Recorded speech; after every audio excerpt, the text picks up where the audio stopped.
and more. All right, joining me right now, Democratic Congressman from California and member of the House Judiciary Committee, Ted Lieu. Congressman, good to see you. So what's your reaction to the president inferring something criminal may have been done here with James Comey, and he should be serving time in jail?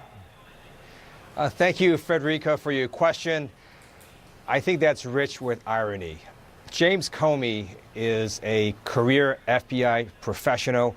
When I was on the House Oversight Committee, I had the chance to interview him when he came to Capitol Hill in 2016. And while people can have reasonable disagreements with some of his policy judgments, his integrity is rock solid. There's nothing that he has done that should land him in jail. He is now telling his story to American people, and I encourage the American people to listen. Do you believe the president's tweets may be a prelude to encouraging the Department of Justice to open up some sort of probe of the former FBI director? I do. The 5 tweets by Donald Trump this morning show that he is quite scared of James Comey. He's scared of what the book is going to reveal, and I think he should be, because James Comey had an up-close, intense, personal view of what was going on in the Trump White House. And the firing of James Comey is pretty clearly, to me, an obstruction of justice.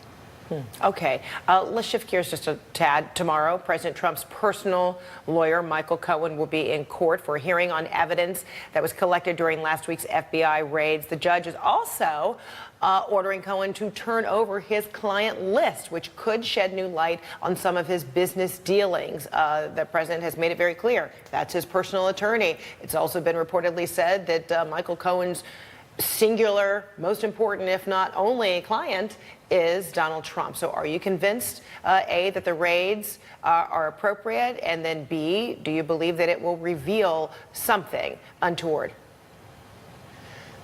Kathleen Rice and I are both former prosecutors, and as members of Congress, we wrote a letter to the FBI last month asking for an investigation of Michael Cohen and the National Enquirer, because both of them made large monetary payments to silence 2 women who had stories about affairs with Donald Trump. And our view was that these were campaign finance law violations because they were done during a presidential campaign to assist the campaign of Donald Trump. So it's not surprising to me that Michael Cohen's office and home were raided. I think he violated federal law, and I think he's in a lot of legal trouble. This morning, the president also taking to Twitter, talking about attorney-client privilege, now a thing of the past. Does this rhetoric from the president of the United States trouble you? It does. It also shows, once again, that the president often says things that are not true.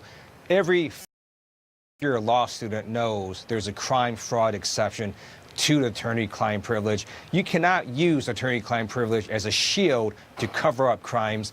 And the fact that the U.S. Attorney for the Southern District of New York did this with search warrants against Michael Cohen and a federal judge authorized it shows that they saw something very compelling in the evidence that Michael Cohen committed crimes and was covering them up and was likely to destroy evidence if they didn't go in and immediately seize the evidence. So this is all very, very bad for Michael Cohen.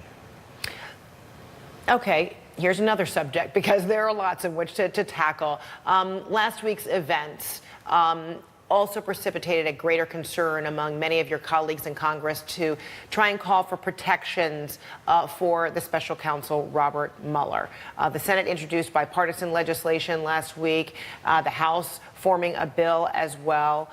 In your view, if there is some agreed upon, language, a proposal, is it your feeling that the president would actually sign off on this kind of protection for Robert Mueller? I don't know. I think it depends on the vote in the House and in the Senate.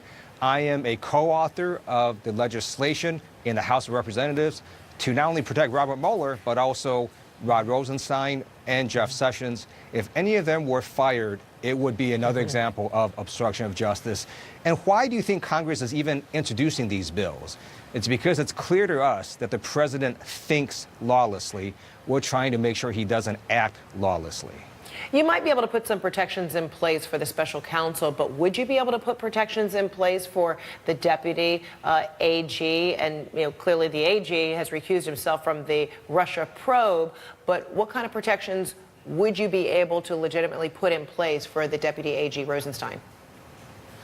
We could actually put in the same language that says that the Deputy AG cannot be fired for the same reason that Special Counsel Mueller can't be fired. And if it has to be done, it's got to be done only for good cause by a panel of judges or another independent entity.